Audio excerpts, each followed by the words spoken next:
नत्वा जिनेन्द्रं गतसर्वदोषं सर्वज्ञदेवं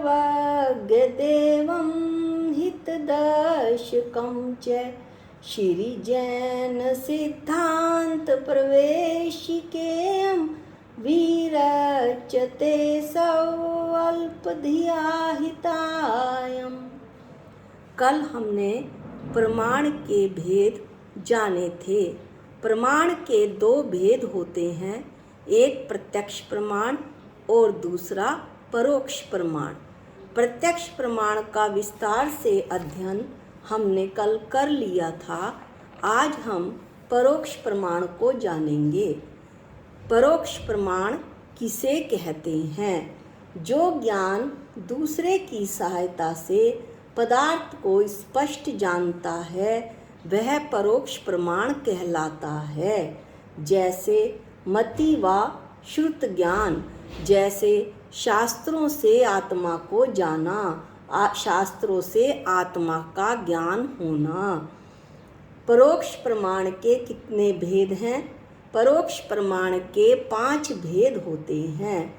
नंबर 1 स्मृति, number 2 प्रत्यभिज्ञान, number 3 तर्क, number 4 अनुमान और नंबर 5 आगम। स्मृति प्रमाण किसे कहते हैं? पहले ज्ञात या दिष्ट पदार्थों की याद को स्मृति ज्ञान कहते हैं। जाने हुए या देखे हुए पदार्थों का स्मरण करना स्मृति ज्ञान कहलाता है। जैसे पूर्व में हमने शिखर जी में पारसनाथ भगवान की टोंक का दर्शन किया, तो वर्तमान में घर बैठे याद आ जाना कि कैसे हमने चढ़ाई की थी, कैसे हम चढ़कर गए थे और पारसनाथ भगवान की टोंक के दर्शन किए थे। दूसरे नंबर पर है प्रत्यय अभिज्ञान। स्मृति और प्रत्यक्ष के विषयभूत पदार्थों में जोड़ रूप ज्ञान को प्रत्यय अभिज्ञान कहते हैं।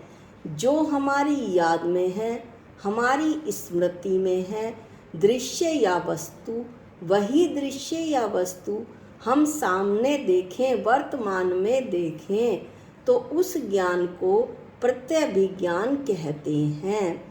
प्रत्यय अभिज्ञान के 2 भेद होते हैं। पहला एकत्व प्रत्यय अभिज्ञान और दूसरा सादृश्य प्रतिभिज्ञान। एकत्व प्रत्यय अभिज्ञान किसे कहते हैं? स्मृति और प्रत्यक्ष के विषयभूत पदार्थों में एकता दिखाते हुए जोड़ रूप ज्ञान को एकत्व प्रत्यय अभिज्ञान कहते हैं। यह एक ही पदार्थ में एक रूपता दिखलाता है। जैसे यह वही मनुष्य है जिसे मैंने कल देखा था। जो हमने कल पढ़ा था वही आज भी पढ़ रहे हैं। आज भी ऐसा ही अच्छा समझ आया जैसा कल आया था। और सादृश्य प्रतिविज्ञान किसे कहते हैं? स्मृति और प्रत्यक्ष के विषयभूत पदार्थों में सादृश्य समानता दिखाते हुए जोड़ रूप ज्ञान को सादृश्य प्रतिविज्ञान कहते हैं। जैसे यह तो गाय के समान है, इसकी शक्ल मेरी बहन जैसी है। इस ज्ञान में 2 पदार्थों में एक रूपता दिखलाई जाती है।